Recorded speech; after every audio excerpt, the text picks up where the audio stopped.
Hi everyone, welcome to my discussion post for the first week in our course, Psychopathology.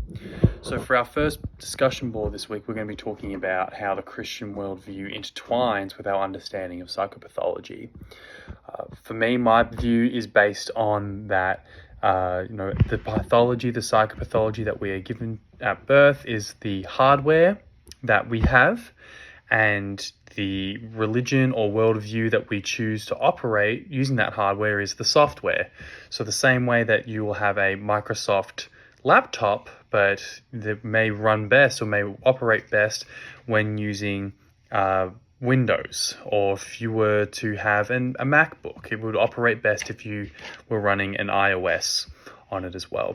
So from that, I've driven that we experience less negative symptoms of psychopathology when we are using a religion such as Christianity as the software that you choose to operate.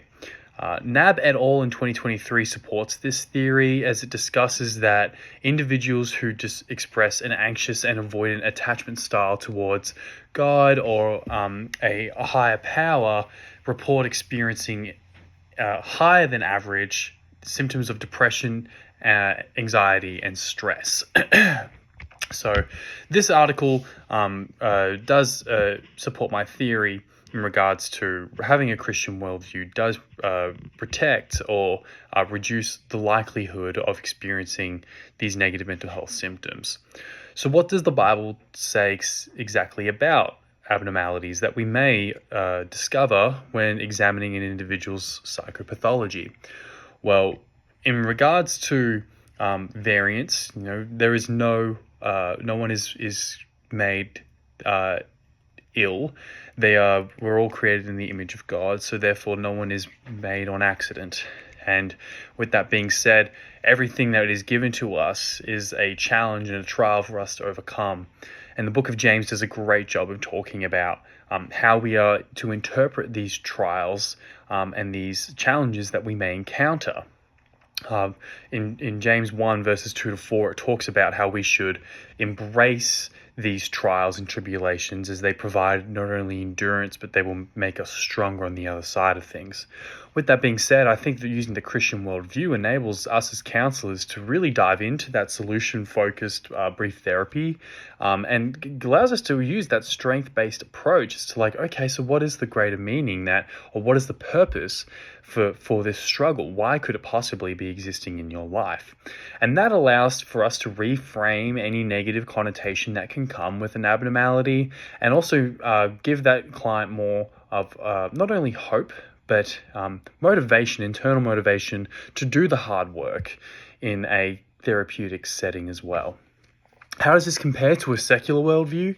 Well, a secular worldview would adopt more of that of modern medicine and science, which is more of a fixed science, meaning that there is a hard truth, where counseling is more, and some areas of psychology is more of an applied science. There is not one absolute truth.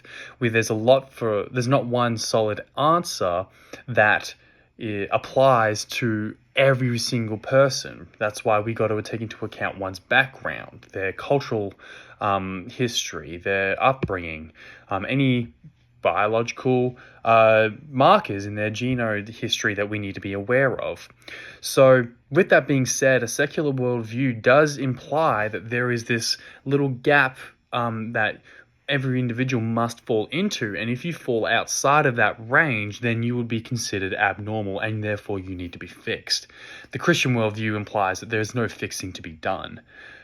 We need to be able to lean into these trials and tribulations as it's a plan set forth by God, and that we need to be able to use that as an opportunity to grow as in ourselves, in our faith, and as just overall human beings. So this is also supported when we look into our readings that we use for this week. The PowerPoint entitled "The Brain Psychopathology" talks about how the negative mental health symptoms, how they directly impact the brain when we do not have an appropriate worldview or setting to base all our judgments off. So that is my interpretation of this week's reading. I've cited NAB et al. In 2023, the Bible, of course, and have also the PowerPoints as well at the end of my discussion. I look forward to seeing how everyone else responded to this week's topic.